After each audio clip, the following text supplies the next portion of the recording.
በአዲስ አበባ የጀመርነው የኮሪደር ልማት ወደ ሌሎች ከተሞች መስፋት አለበት፣ አዲስ አበባ ታጥሮ መቅረት የለበትም የሚል ሀሳብ ስናነሳ መቆየታችን ይታወቃል።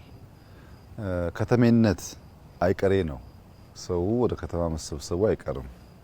እንደ ኢትዮጵያ ላለ ትልቅ ሀገር ደግሞ ከተማ ሳይሆን ከተሞች ያስፈልጋሉ። በርከት ያሉ ከተሞች ጽዱ ሆነው ለኑሮ ምቹ ሆነው ለነዋሪው ምቹ ሆነው መሰራት ይኖርባቸዋል።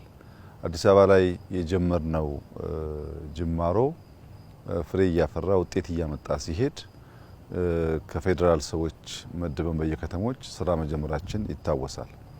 ይህ ስራ በሁሉም አቅጣጫ እየተስፋፋ ነው የሚገኘው። ትናንትና አርባ ምንጭ ከተማ የመጀመሪያውን ፌዝ የኮሪደር ስራ ለማየት ችለናል።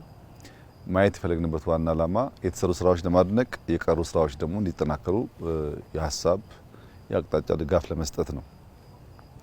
ዛሬ ደግሞ ሀዋሳ ላይ የመጀመሪያውን ፌዝ አይተናል። የሀዋሳው እስካሁን ካየኋቸው ለየት የሚያደርገው የወክዌዩ ስፋት፣ የባይክ ሌኑ ስፋት፣ በየቦታው ያሉ መቀመጫዎች፣ ፋውንቴን፣ የልጆች መጫወቻ የመሳሰሉት ፋሲሊቲስ፣ ከዛ በተጨማሪ ደግሞ አዲስ ከአዲስ አበባም ለየት ያለ የስማርት ላይት የሚመስል ነገር ሎካል አስመርተው ተጠቅመዋል። ለከተማዋ ይበልጥ ድምቀትና ውበት ሰጥቷል። ሀዋሳ ያው የሚታወቅ ከተማ ነው፣ ድሮ ውብ ከተማ ነው። ግን አሁን የተሰራው ስራ በነበረው ውበት ላይ ተጨማሪ ውበት ተጨማሪ መስህብ ሊሆን የሚችል መሆኑን ያመላክታል። እንግዲህ ግንዛቤ ሊወሰድ የሚገባው ነገር የኮሪደር ልማት ወይም ከተሜነትን ማዘመን ለከተማ ነዋሪዎች ምቹ ማድረግ በመንግስት የሚሰራ ስራ አይደለም። የመንግስት ዋነኛ ተግባር ማህበረሰቡን መቀስቀስ፣ ማህበረሰቡን በሚፈልገው ህልሙ መግባባት መፍጠር፣ ከዚያ በኋላ መንግስት የራሱን ስራ እንዲሰራ ማድረግ፣ ማህበረሰቡም የራሱን ስራ እንዲሰራ ማድረግ ነው። ለምሳሌ ጅማ ላይ እየተሰራ ያለው ነው የወሰን እንደሆነ ከመንግስት ሼር የማህበረሰብ ሼር ከፍ ይላል። እያንዳንዱ ሰው በተሰጠው የቀለም ኮድ ቤቱን ያድሳል፣ ፌስቲቪቲ ያደርጋል። እኛ መንገድ እንሰራለን፣ ሰው ደግሞ ቤቱን ያሳምራል። አንድ ላይ ሲሆኑ በየቦታው ሽንት ቤት ሲጨመር፣ ፓርክ ሲጨመር የከተማ ውበት ያድጋል። ጎንደርም ውስን ቦታ ከፋሲል ጀምረን እስከ ፒያሳ አካባቢ ያለው እስካሁን የተሰራው ሲታይ መንገድ ብቻ አይደለም፣ ህንጻዎቹ ፌስቲቪቲ ተደርገዋል። በአንድ ወጥ በሆነ መንገድ ቀለም ተቀብተዋል። መብራቱ ዩኒፎርም ነው እና የከተማውን ደረጃ ከፍ አድርጎታል። ከፒያሳ እስከ አዘዞ ያለውን በዚያ መንገድ ግሪን አድርገን አጽድተን ሰውን ቀስቅሰን መጠቀም ከቻል በጣም ትልቅና ውብ ከተማ እንፈጥራለን። አሁን ሀዋሳ ላይ ያለው አድቫንቴጅ ከዚህ ቀደም ንጹህ የማድረግ ልምምድ አላቸው። ወኮ በመጠኑም ቢሆን ነበረ። አሁን ባለው ስታንዳርድ ደግሞ ሲታይ እስካሁን ካየሁት ከአዲስ አበባ ቀጥሎ በጣም የተሻለ የኮሪደር ልማት ሙከራ አይቻለሁ። አሁንም ሙከራ ነው። አዲስ አበባም ገና ሙከራ ነው። ሀዋሳም ገና ሙከራ ነው። አርባ ምንጭም ሙከራ ነው። ሁሉም ከተሞች የእርካታና የሰርቻለሁ አይነት ስሜት ሊፈጠርባቸው አይገባም። ሁላችሁም እንደምታውቁት መንግስታችን ኮንትራቱን ሊጨርስ 1 ዓመት ተኩል ገደማ ነው የቀረው። ከ1 ዓመት ተኩል በኋላ ምርጫ ይካሄዳል። በዚያ ምርጫ አዲስ ኮንትራት ነው የሚፈጸመው።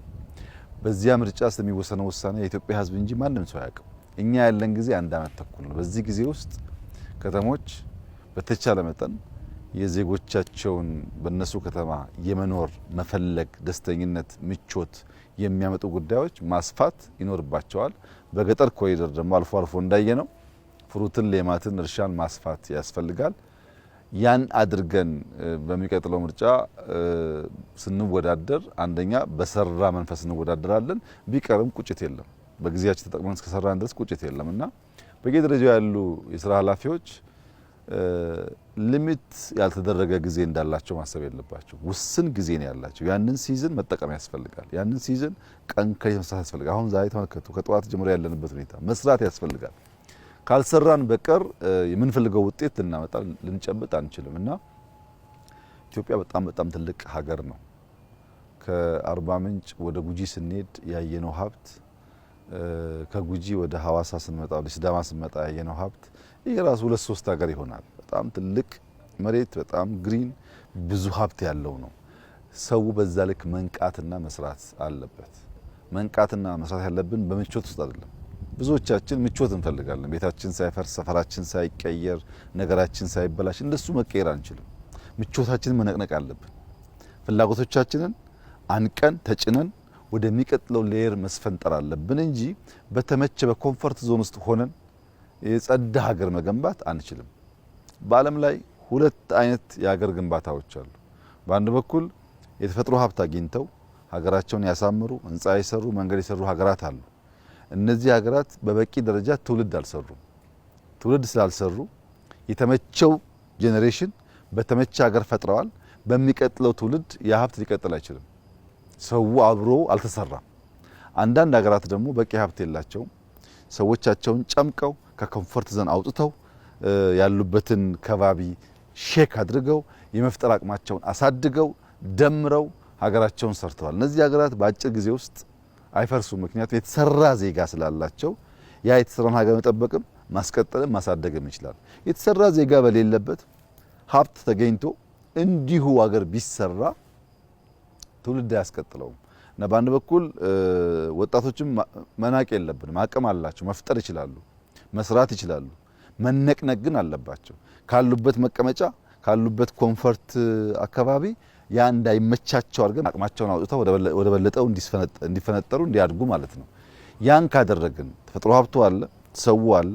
ሁለቱን አሰናስለን ደምረን የምንሰራ ከሆነ ኢትዮጵያ ውስጥ የምናስበውን ውብ ነገር መፍጠር ይቻላል። ያው ኔቸር የሰጠንን እኛ እዚህ ውሃ ይተኛል፣ ዛፉ እንደምታዩት ነው፣ ህዝቡ ፍላጎት አለው እና ይህንን ደምረን ብንሰራ በጣም መልካም ይመስለኛል። በአርባ ምንጭ፣ በጉጂ፣ በሻኪሶ አካባቢ በነበረኝ ቆይታ አሁንም ሀዋሳ ላይ በነበረኝ ቆይታ ከፍተኛ ህዝብ ልዩ አቀባበል አድርጎልኛል፣ ፍቅር ሰጥቶኛል። ለዚህ ህዝቡን በሙሉ ማመስገን እፈልጋለሁ። እንሰራለን፣ እንበረታለን፣ ሀገራችንን እንቀይራለን። እንደዚያ የማይመስላቸው ሰዎች ካሉ በየጊዜው ስራዎቻችንን ፍሬ ማየት ይኖርባቸዋል። በከተማ ምርጥ ጅማሮ ጀምረናል፣ ይቀጥላል። በገጠር ጀምረናል፣ ይቀጥላል። በኢንዱስትሪው፣ በግብርናው፣ በማይኒንጉ የጀመርናቸው ስራዎች በጣም ተስፋ ሰጪ ናቸው። እነዚህን አሰናስለን የተሻለች ሀገር ለልጆቻችን ለማስረከብ ጥረት እናደርጋለን። ላለፉት 2-3 ቀናት እዚህ አካባቢ የነበረኝ ቆይታ በዚሁ የሚጠናቀቅ ይሆናል። እጅግ አስደሳች ጊዜ ነበረኝ። ብዙ ነገሮች ለማየት እድል አግኝቻለሁ። ብዙ ተመሪያለሁ። በሚቀጥለው ዙር እስከምንገናኝ እንግዲህ እጅግ አድርጌ አመሰግናለሁ።